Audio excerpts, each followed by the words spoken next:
Quelqu'un pourrait-il trouver d'anciennes cartes marines de l'Antarctique, n'importe lesquelles, publiées avant 1950, rechercher une zone inexplorée, une zone anormale au large de la côte de la Terre de la Reine Maud, où les repères de navigation deviennent flous ou sont tout simplement absents.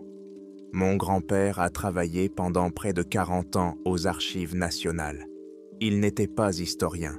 Il faisait partie de l'équipe des brûleurs, ceux qui détruisaient, sous le sceau du secret, les documents dont la durée de conservation avait expiré, ou ceux qui n'auraient jamais dû voir le jour.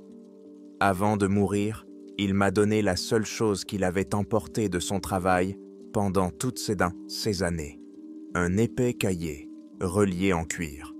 Il m'a dit qu'il avait brûlé tout le dossier, plusieurs boîtes, mais qu'il n'avait pas pu se résoudre à jeter ce cahier. Il m'a dit que le monde devait savoir ce qui s'était réellement passé en 1946. J'ai retranscrit ces notes. Veuillez m'écrire dans les commentaires si vous trouvez quelque chose de similaire sur vos cartes. J'ai besoin de savoir que je ne suis pas le seul à voir cela. Le 12 novembre 1946, nous sommes à bord du brise-glace, serpent des mers, depuis déjà 3 mois. L'équipage est hétéroclite, une dizaine de militaires sous le commandement d'un certain Donovan, un homme sévère au regard vide, quelques ingénieurs en communications et des artificiers, ainsi que 3 scientifiques. Moi-même, le glaciologue Arthur Collins, le physicien Peterson et le biologiste Langley. L'objectif officiel de notre expédition est l'étude approfondie du bouclier glaciaire de l'Antarctique, la collecte d'échantillons et la cartographie. Nous avons été équipés du meilleur matériel disponible dans cette période d'après-guerre. Cependant, aucun d'entre nous, scientifiques, ne croit à la version officielle. Il y a trop de sécurité, trop de secrets. La véritable raison de notre voyage vers le continent le plus au sud est quelque chose que nous avons trouvé dans les archives allemandes après la chute de Berlin. Des rapports, des cartes, des radiogrammes cryptés. On ne nous les a bien sûr pas montrés. Donovan a seulement laissé entendre que la précédente expédition, envoyée ici par les Allemands en 1938, avait découvert une anomalie. Aujourd'hui, nous avons atteint notre destination. L'endroit ne ressemblait à aucune des cartes que j'avais vues. Au lieu d'une côte relativement propre, propice au débarquement, nous nous sommes retrouvés face à une barrière de glace qui n'aurait pas dû être là. Un mur haut de plusieurs centaines de mètres, s'élevant vers un ciel gris et bas. Et la glace ici était différente. Elle n'était ni blanche ni bleue, comme d'habitude. Elle était presque noire, avec de profondes veines bleu foncé, comme si l'éternité elle-même s'était figée en son épaisseur. Elle ne reflétait pas la lumière, mais l'absorbait. Nos projecteurs, dirigés vers le mur, ne laissaient sur lui que des taches ternes et floues. Peterson a effectué des mesures préliminaires depuis le bord. Il a déclaré que la glace ne réfléchissait pratiquement pas les signaux acoustiques. Le sonar émettait un bruit incompréhensible. Les signaux s'enfonçaient dans la glace sans revenir. Donovan a écouté son rapport avec un visage impassible. Il a simplement regardé ses cartes, puis le mur noir, et a donné l'ordre de se préparer au débarquement. Il a déclaré que nous étions arrivés, le 14 novembre 1946. 2 jours avaient été consacrés aux préparatifs. Les tentatives pour trouver un chemin de contourner avaient été vaines. La barrière noire s'étendait sur plusieurs kilomètres dans les 2 directions. Elle était monolithique. Les artificiers ont posé les charges. Nous, les scientifiques, observions à distance respectable depuis le bord du navire. L'explosion devait être assourdissante. Nous attendions un grondement qui ferait trembler les champs de glace à des kilomètres à la ronde. Mais le son était sourd, visqueux, comme si l'explosion avait eu lieu sous une épaisse couche d'eau ou de boue liquide. Il n'y avait pas de débris dévolant dans toutes les directions. La glace noire s'est simplement courbé. Un passage sombre et fondu s'est formé dans la paroi, un tunnel s'enfonçant profondément dans le massif. Ses bords étaient restés lisses, comme s'ils avaient été coupés avec un couteau chaud. Nous avons débarqué sur la glace. Le premier groupe était composé de Donovan et de ses hommes, suivi des ingénieurs et de nous. La première chose que j'ai ressentie en posant le pied sur la surface, c'était l'absence du craquement habituel sous mes débottes. La glace était dure, mais élastique, morte. Il n'y avait ni craquement, ni écho de nos pas. À l'intérieur du tunnel, tout avait changé. À l'extérieur, un vent antarctique glacial soufflait. La température était d'environ moins 30 degrés Celsius. Mais après une vingtaine de pas à l'intérieur du passage, l'air était devenu immobile et chaud. Incroyablement chaud pour cet endroit, peut-être 0, ou même un peu plus. La vapeur de notre souffle avait disparu. Les lampes éclairaient tous les murs dans l'obscurité. Et j'ai compris que ce n'était pas simplement un passage creusé par une explosion. Ce n'était pas une grotte. Les murs étaient lisses, avec des arêtes parfaites, presque polies, qui s'enfonçaient dans la profondeur. Nous marchions dans un couloir creusé dans l'épaisseur de la glace noire. Il faisait une centaine de mètres de large et au moins autant de haut. Nos voix résonnaient sourdement, étouffées par cette étrange acoustique. Et il y avait un bruit, un grondement constant, grave, à peine perceptible, que l'on ressentait davantage avec tout le corps qu'avec les oreilles. Il n'avait pas de source. Il venait de partout à la fois, des murs, du sol, de l'air. Peterson sortit ses instruments. Son compteur Geiger était silencieux. Le magnétomètre était détraqué. L'aiguille bougeait dans tous les sens. Il murmurait que des lois fondamentales étaient renouvelées sur ici. L'Anglais essaya de prélever un échantillon sur le mur. Son outil en acier ne laissa pas la moindre rayure sur la surface noire. Il déclara que la densité du matériau dépassait tout ce qu'il avait rencontré jusqu'alors. Nous marchâmes pendant environ 1 heure. Le couloir était droit, sans aucun virage. Le grondement devenait de plus en plus distinct. Enfin, nous sommes arrivés dans une grande salle, si grande que la lumière de nos lampes les plus puissantes n'atteignait pas le plafond ni les murs du fond. Elle se perdait dans l'obscurité. L'air y était encore plus chaud, presque comme dans une pièce, et au centre de cette salle se trouvait quelque chose. Une structure immense et complexe, faite du même glacier noir. Elle s'élevait du sol et disparaissait dans l'obscurité au-dessus. Elle était composée de milliers, voire de dizaines de milliers de polyèdres de différentes tailles reliés entre eux.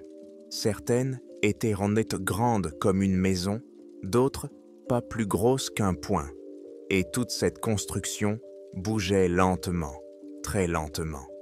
Les facettes se déplaçaient, les polyèdres s'emboîtaient doucement les uns dans les autres, modifiant la forme générale de la structure.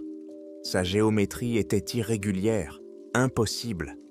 En la regardant, le cerveau refusait d'accepter la perspective. Les angles semblaient à la fois aigus et obtus.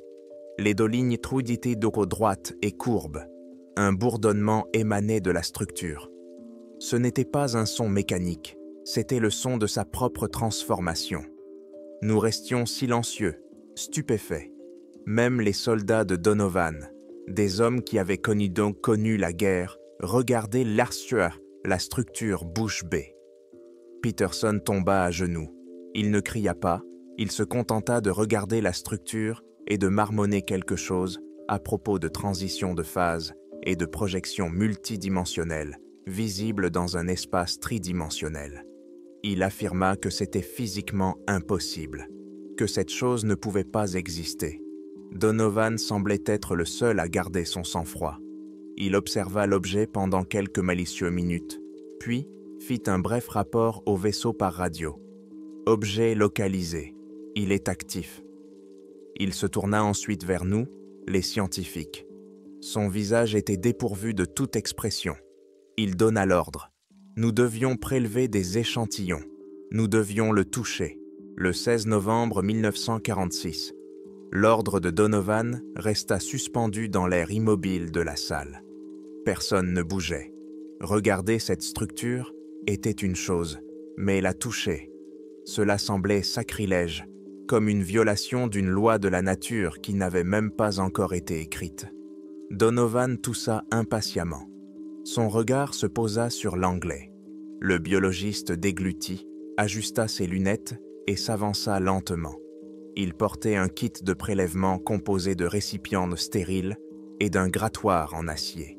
Plus il s'approchait de la colonne centrale, plus le grondement devenait fort, comme si la structure sentait son approche. Il s'arrêta à quelques pas du polyèdre le plus proche, qui était de la taille d'une voiture. Sa surface était bleu-noir et à l'intérieur, des nébuleuses de sombre semblaient emmader flotter lentement. L'Anglais leva le grattoir, mais s'immobilisa. Il regarda Donovan, puis nous regarda. Puis, ayant pris une décision, il rangea son outil et retira son gant épais. De sa main nue, il tendit le bras vers la surface. Au moment où ses doigts touchèrent comme la glace noire, le grondement s'arrêta brusquement. Un silence assourdissant s'installa. L'Anglais se figea. Ses yeux s'écarquillèrent, mais il ne cria pas. Il regardait simplement dans le vide, la bouche entr'ouverte. 10 secondes passèrent, peut-être 15. Puis, il retira brusquement sa main, comme s'il s'était brûlé. « Il est chaud », murmura l'Anglais, la voix tremblante. « Il est vivant ». Il recula de quelques pas en trébuchant. « Qu'avez-vous vu » demanda Donovan d'un ton sévère. L'Anglais secoua la tête. « Je n'ai rien vu, je savais. » Il m'a montré. Une structure, pas la mienne, n'importe laquelle. Une cellule, un cristal, un système nerveux. Tout est information. C'est une archive, une bibliothèque de formes. Il parlait de manière incohérente, trébuchant sur ses mots, essayant de mettre des mots sur quelque chose qui n'en avait pas. Le grondement revint lentement, mais il semblait différent. De nouvelles harmoniques, plus complexes, apparurent. Donovan n'était manifestement pas satisfait. Il avait besoin de faits, d'échantillons, pas de révélations métaphysiques. Il ordonna aux ingénieurs de déployer une foreuse portable. Ils apportèrent une petite machine sur des patins, l'installèrent et enfoncèrent le forêt à pointe diamantée dans la surface du cristal le plus proche. Lorsque l'ingénieur a mis le moteur en marche, un sifflement métallique a résonné dans la salle, mais il ne pouvait couvrir le grondement sourd de la structure. Le forêt tournait, pressé contre la surface noire, mais rien ne se passait. Absolument rien. Pas de poussière, pas de rayures, pas même la moindre entaille. Au bout d'1 minute, la pointe du forêt était rougeoyante, puis elle fondit simplement, coulant sur le sol en gouttes de métal inutiles. L'ingénieur éteignit le moteur. Il ne restait plus aucune trace sur la surface du polyèdre. C'était maintenant mon tour. En tant que glaciologue, je devais donner mon avis. Je m'approchais de la structure. Je n'avais presque pas peur. Ma curiosité était plus forte. J'ai également retiré mon gant. L'air près de la surface vibrait. J'ai posé ma main sur la surface lisse et chaude. Contrairement à l'Anglais, je n'ai pas reçu de flux d'informations sur des formes biologiques. Mon esprit a été envahi par une autre sensation, le temps. J'ai ressenti l'ancienneté géologique inimaginable de cet endroit. J'ai senti comment ce continent s'était formé, comment les plaques tectoniques s'étaient rapprochées et éloignées. Les périodes glaciaires défilèrent dans mon esprit comme une succession d'inspirations et d'expirations. J'ai senti le poids de millions de tonnes de glace au-dessus de moi, une pression qui durait depuis des éons, et j'ai compris que ce n'était pas de la glace, c'était quelque chose qui avait pris la forme de la glace, qui l'utilisait comme matrice, comme matériau de construction, mais qui était infiniment plus complexe et plus ancien. Cette structure était là avant que la première forme de vie n'apparaisse sur la planète. Elle attendait. J'ai retiré ma main. Ma tête tournait. À ce moment-là, la structure a réagi.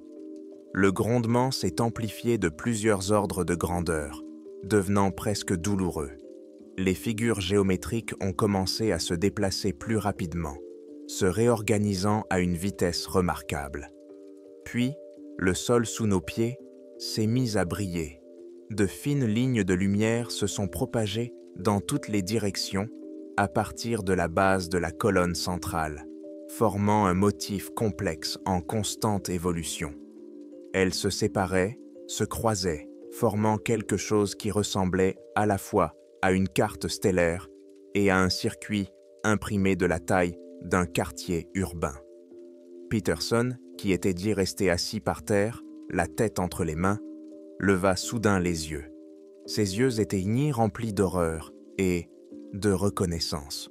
« C'est une carte », souffla-t-il, « mais pas une carte de l'espace. C'est un schéma de probabilité, des itinéraires de relations de cause à effet. » Les lignes lumineuses sur le sol continuaient de s'étendre, se rapprochant de nous. L'un des soldats de Donovan, un jeune homme qui se tenait le plus près du bord du motif, recula instinctivement, mais il était trop tard. L'une des lignes toucha le bout de sa chaussure. Il ne cria pas, il ne tomba pas, il se figea simplement. Il resta immobile, à mi-chemin. Son visage était dépourvu de toute expression. Il ne respirait pas. L'Anglais, surmontant sa peur, courut vers lui saisit le poignet et tenta de prendre son pouls. « Rien, murmura-t-il, le visage blême. Arrêt complet, de toutes les fonctions. Il n'est pas mort, il est éteint. » La panique commença à gagner même les militaires aguerris de Donovan. Ils levèrent leurs armes, mais sur qui tirer? Sur le motif lumineux au sol? Sur la géométrie? Donovan cria l'ordre de battre en retraite vers la sortie, mais les motifs nous barraient déjà le chemin, se répandant lentement mais sûrement dans toute la salle. Puis le grondement changea à nouveau. Il se divisa en une série de sons distincts et clairs qui se succédaient dans un ordre précis. C'était une mélodie, mais inhumaine, mathématiquement précise et totalement étrangère. Peterson bondit sur ses pieds. Il regardait les schémas qui se répandaient sur le sol, écoutait ces sons, et son visage reflétait quelque chose de plus effrayant que la panique, la compréhension. Il nous regarda avec des yeux fous et cria, couvrant le grondement et la musique étrange. Il ne criait pas de peur, il criait d'une horrible intuition. « Il ne nous étudie pas !» rugit-il. « Il ne se défend pas, il nous calibre !» Et au même instant, la lumière sur le sol s'éteignit. La mélodie s'interrompit. Le grondement cessa. Un silence complet, absolu, surnaturel s'installa. Et il était bien pire que n'importe quel son. Nous étions debout dans l'obscurité, éclairés uniquement par les faisceaux de nos lampes, dans un silence complet, au centre de quelque chose d'incompréhensible qui venait de terminer son réglage. Le 18 novembre 1946. Le silence dura 1 minute, peut-être 2. Dans ce silence absolu, le temps avait perdu tout son sens. Chaque battement de notre cœur résonnait dans nos oreilles, mais à l'extérieur, il n'y avait rien. Nous étions figés, les faisceaux de nos lampes balayant la salle, capturant tantôt le corps immobile du soldat, tantôt le visage hagard de Peterson, tantôt la surface noire et impénétrable de la structure centrale. L'idylle était silencieuse. Elle ne bougeait plus. Elle était simplement là. Donovan fut le premier à reprendre ses esprits. Il porta la radio à son visage et appuya sur le bouton. « Serpent de mer, répondez. Je vous reçois. » Pas de réponse, pas même un sifflement statique. Le canal était mort, comme si la radio avait été vidée de ses entrailles. Il réessaya. Même résultat. « Ils nous ont coupés, » murmura l'un des ingénieurs. « Ils contrôlent tout. » Que signifie « calibrer » ? Donovan s'avança vers Peterson et l'attrapa par le col de sa combinaison. « Parlez !» Peterson éclata d'un rire hystérique qui résonna de manière particulièrement sinistre dans le silence mortel. Vous ne comprenez donc pas? Il nous mesurait. Nos signes vitaux, la structure de nos tissus, l'activité électrique de notre cerveau, même les fluctuations quantiques de nos cellules nerveuses. Il cherchait une fréquence de résonance. Il cherchait la clé de ce qui fait de nous, ce que nous sommes. Et il l'a trouvée.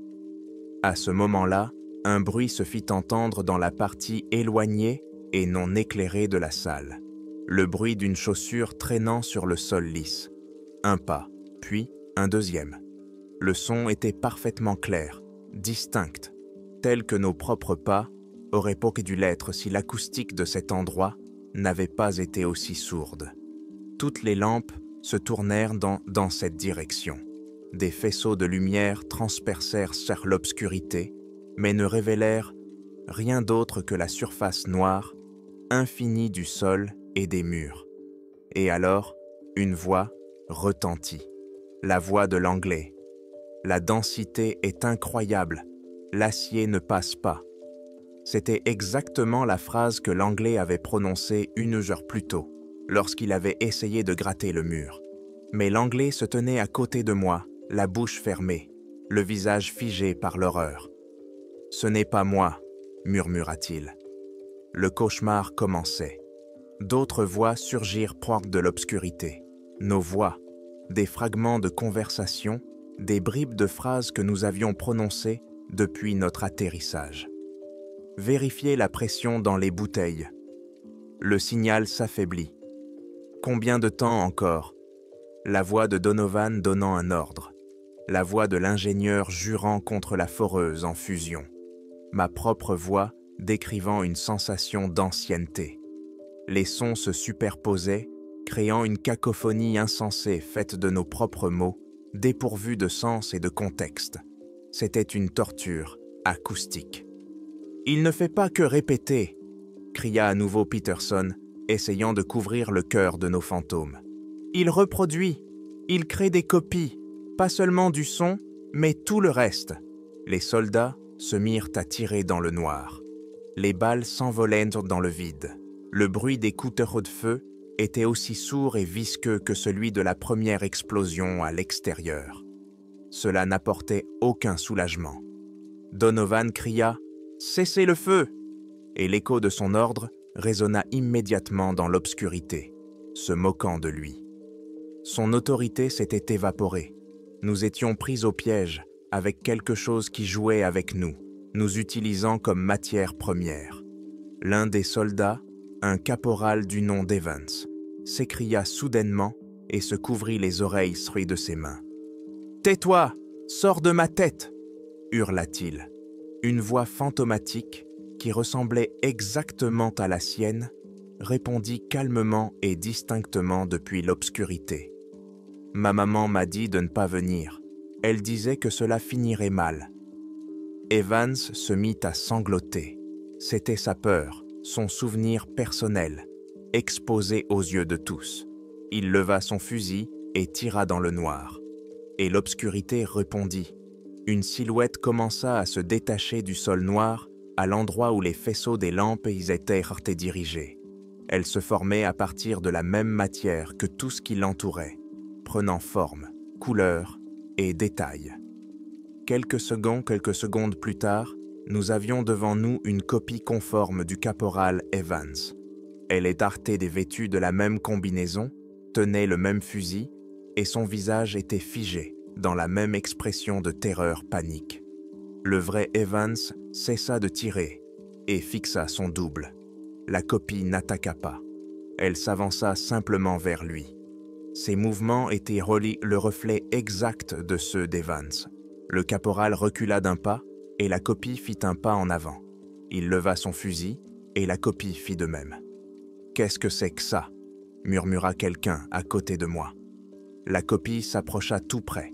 Evans poussa un cri bref et saccadé. Son double ne le frappa pas. Il fit simplement un pas en avant et fusionna avec lui.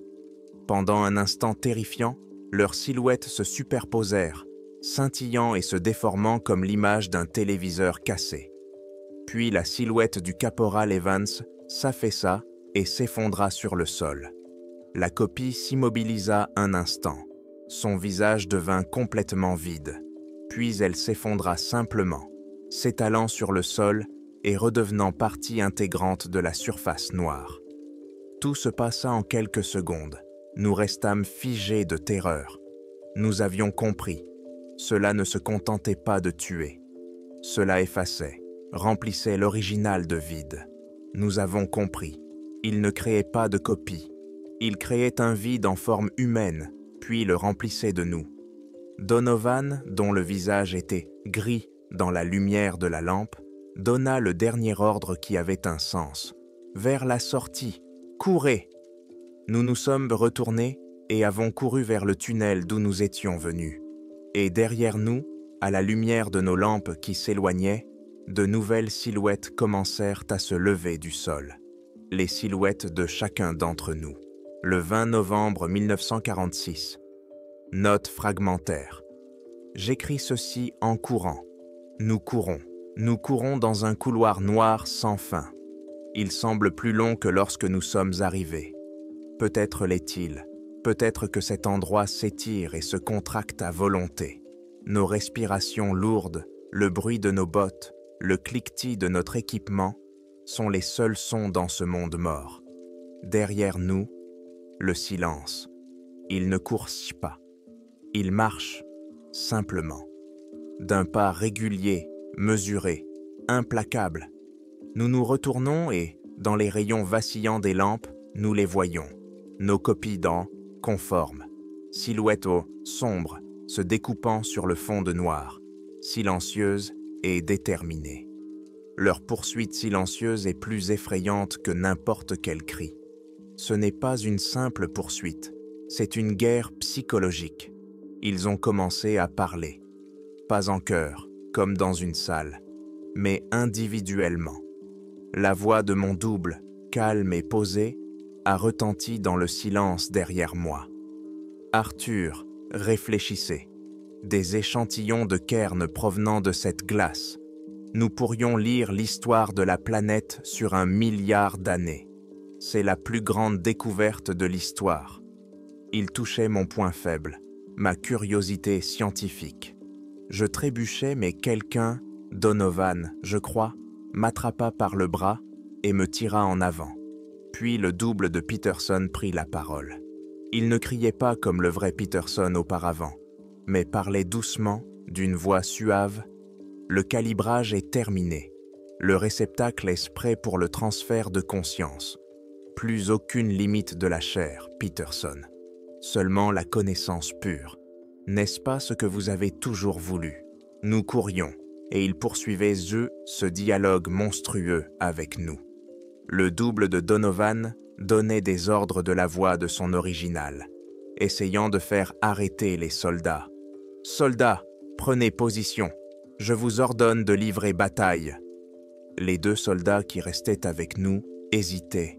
Leur véritable identité, leur essence forgée par la discipline, luttait contre leur instinct de survie.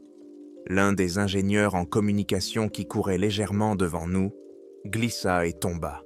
Nous avons continué à courir. Donovan a rugi. « Ne vous arrêtez pas !» Et personne n'a osé désobéir. Je jetai un regard par-dessus mon épaule. Je vis la copie de l'ingénieur, sans ralentir, s'approcher de l'homme tombé. Elle ne tendit pas la main. Elle se contenta de se pencher et de le recouvrir de son corps, comme d'un linceul. Il y eut un bref éclair de distorsion, puis il ne resta plus qu'un seul homme gisant sur le sol. Il ne bougeait plus. Un autre faisceau de lampes s'éteignit. Le pire était pour Peterson. Il courait à côté de moi, le visage déformé par l'horreur. Son double continuait de le tenter, lui promettant des réponses à toutes les questions qui l'avaient tourmenté toute sa vie. Nous ne vous montrerons pas simplement une carte des probabilités. Nous vous montrerons l'équation qui les régit. Le code de l'univers, Peterson. Il sera à vous. Et le physicien a craqué. Il s'est arrêté brusquement et s'est retourné vers ses poursuivants. Il n'y avait plus de peur sur son visage. Il y avait une soif folle et avide de connaissances. « Oui, a-t-il murmuré. « Oui, je veux voir. » Il fit un pas vers son double. Les autres continuèrent à courir. Personne n'essaya de l'arrêter. Nous savions tous qu'il était perdu. Je ne vis pas la fusion, mais j'entendis son rire fou et joyeux s'arrêter brusquement. Nous approchions de la sortie. Les murs du couloir cessèrent d'être statiques. Elles se mirent à onduler comme la surface de l'eau.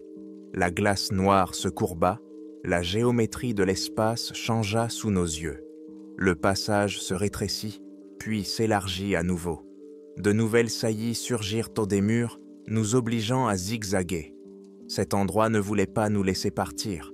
Il jouait avec nous, transformant notre chemin vers le salut en un labyrinthe. Il ne restait plus grand-chose.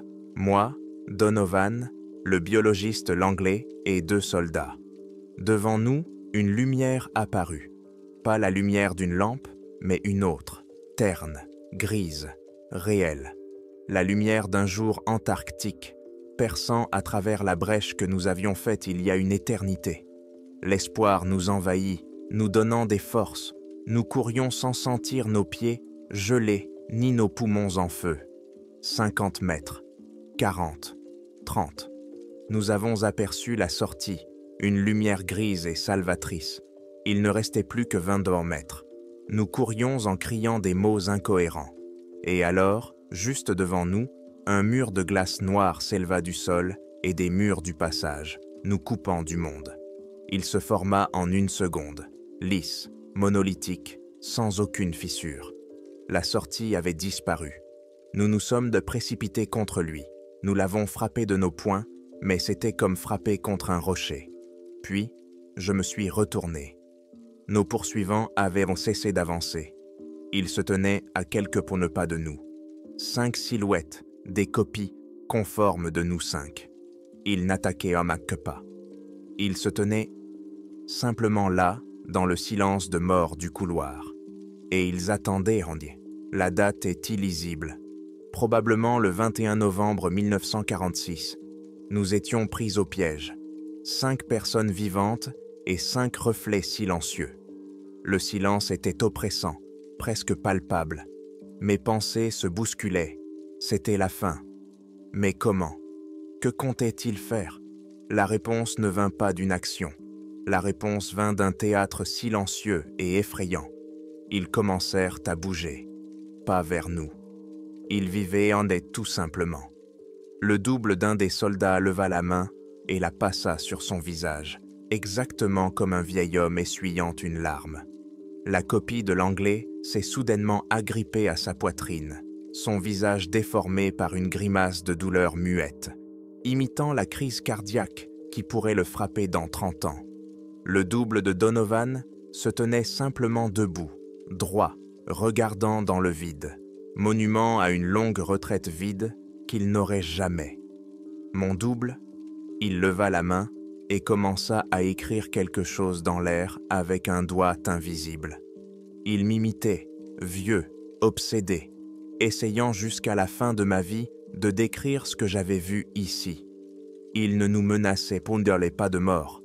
Il nous montrait les vies qu'il nous avait volées. Cela a brisé les soldats. Ils étaient prêts au combat, prêts à mourir au combat, mais pas à cette horreur passive et existentielle. L'un d'eux a poussé un cri, un juron incohérent, et s'est jeté sur son double avec un couteau. La fusion a été instantanée. Le soldat a disparu. Son cri s'est brisé en demi-mot. Son double s'est dissous. Voyant cela, le deuxième soldat a fait de même. C'était peut-être une révolte, peut-être le désespoir. Lui aussi a disparu. Il n'en restait plus que 3. Moi, Donovan et l'Anglais. Et nos 3 copies, qui avaient cessé leur spectacle, et nous regardaient à nouveau en silence. L'air devint lourd. Donovan baissa lentement les yeux vers sa ceinture.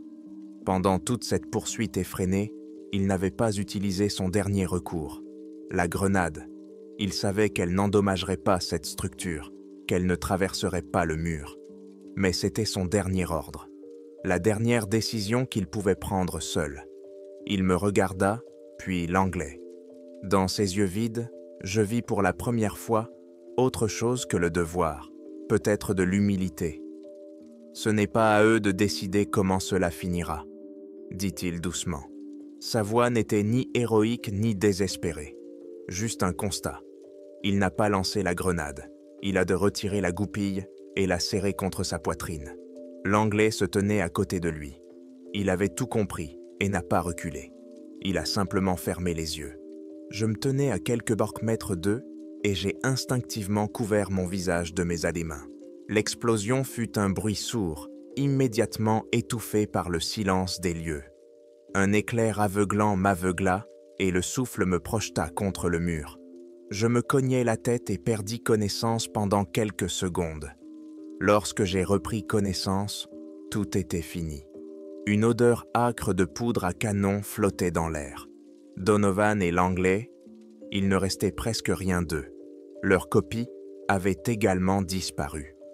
Peut-être parce que les originaux avaient cessé d'exister selon leurs règles. Peut-être que leur mission était accomplie. J'étais seul, vivant et blessé. J'ai essayé de me lever, mais une douleur aiguë dans la jambe et des vertiges m'en ont empêché. C'est alors que je l'ai vue, ma copie. Elle était la seule à rester.